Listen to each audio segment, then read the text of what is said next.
There are loads of different types of demons in D&D, and it can be difficult to tell the difference or know when to use each of them in your campaign. Welcome back to Andy's D&D guide. Today we will be going over demons.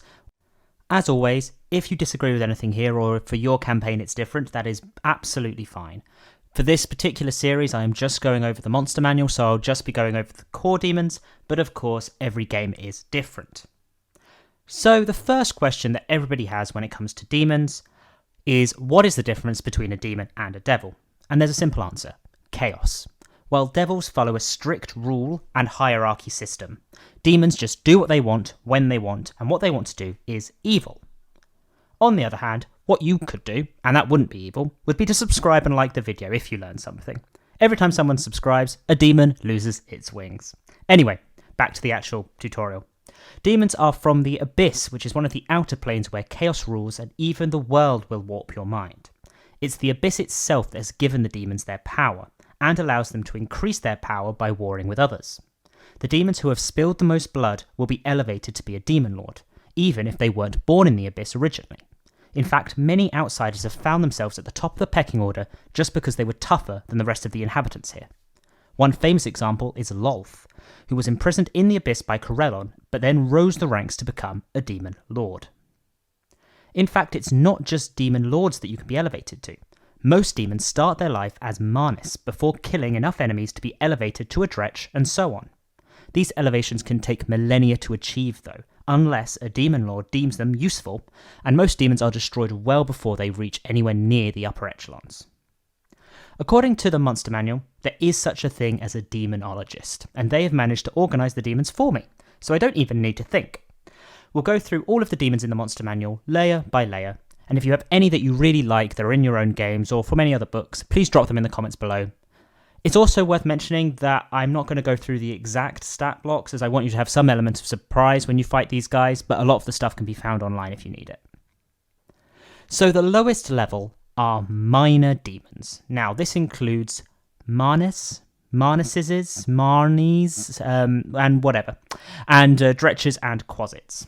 Marnes are the weakest and just shamble around and smack you, while Dretches can smack you in 2 different ways and can also fart on you. Quasits are a little bit more interesting as they can shapeshift into small beasts, scare people, and turn invisible. All of these are immune to poison and have some resistances. This poison resistance continues up the chain. With the lesser demons out of the way, we can move on to level 1 demons, Balgura, shadow demons, and Vrox. Balguras are huge ape-like demons who can turn invisible, disguise themselves, and then smack you very, very hard, while Vrox can fly and spread out toxic spores to poison and stun you. Shadow demons are slightly different here, as they are demons that have been killed but have been prevented from returning to the Abyss. They have some drawbacks with light sensitivity and radiant vulnerability, but they are still pretty scary. Level 2 demons are a step up, and include Chesmi and Hezru. Chesmi are human fly hybrids and emit a droning that can drop people unconscious. They can also drain your max HP, so be careful around these things.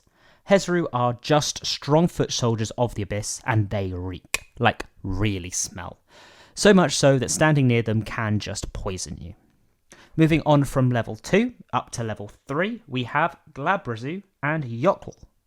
Glabrazu have many arms and can fight really, really hard, but prefer to tempt and confuse their prey to destruction, whereas Yokl can transform into giant spiders, or poisonous fogs, or just drow women. They also hit pretty hard and have a strong spell list, so do be careful if you come across either of these. Level 4 simply contains Naufeshni, flying boar ape creatures who can telepathically command its lessers and is devastating up close. These things are known for flying over armies to attack the weak archers and spellcasters at the back. They can also teleport and terrify their targets, so it's definitely worth taking these guys out quickly. Level 5, again, is just one type of demon, and that is Mariliths. These snake ladies with 6 arms are every snake hater's nightmare. To be honest, giving it can teleport, make multiple reactions, and make 7 attacks a turn, I pretty much think it's everyone's nightmare. We now move up to level 6, which is the 2 remaining non-lord demons, Baelos and Goristros.